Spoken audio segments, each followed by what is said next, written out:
Okay, so this is an example of number 6. I think this is on the Pythagorean. All right, so you got to look at read what they are saying here, get that going. And then you're going to draw the triangle and make the triangle say, label the sides. Okay, so it says 4 inches more than, so that's plus 4. Twice the length of the shorter leg. So that means this is the shorter leg. Y'all know I can't draw a triangle that looks any different than anything else. This should be the longer leg. This is a shorter.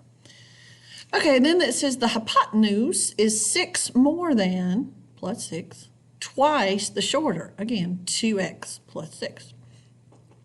All right, then you're going to do the Pythagorean, which is a squared plus b squared equals c squared. So you're going to say a squared, which is x, plus b squared, which is 2x plus 4 squared, equals c squared, which is this 2x plus 6.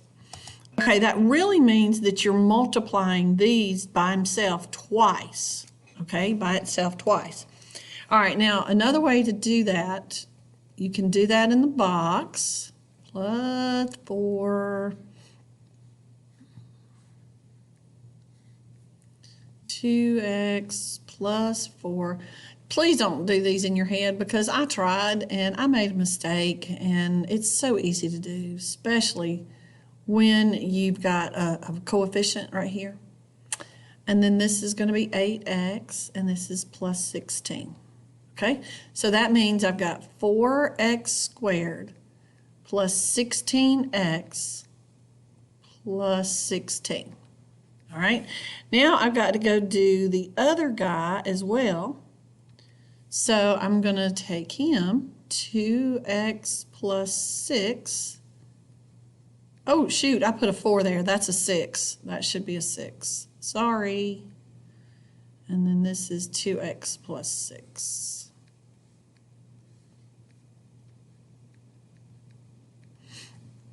So that's, again, 4x squared, 12x, 12x, and 36. So that's 4x squared plus 12x plus 36. Okay, all right, so now let's go right here. So I took this and moved it down here, and this and moved it over here.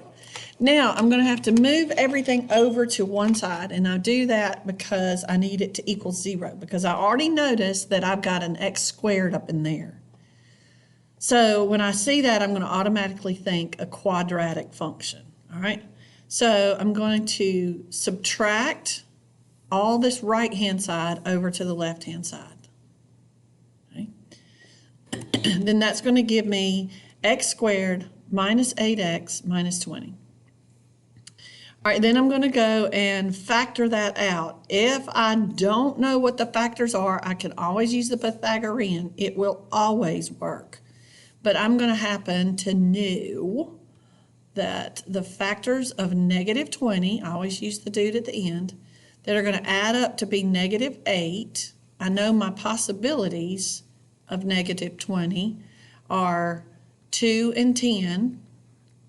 Oh, that's going to work, because if I make this a negative 10 times a 2, that's going to give me a negative 20. And then I subtract those, that's going to give me a negative 8. So now I've got x minus 10 times x plus 2 equals 0. Set each of these factors equal to 0. And solve. So x equals 10 and x equals negative 2. Uh-oh.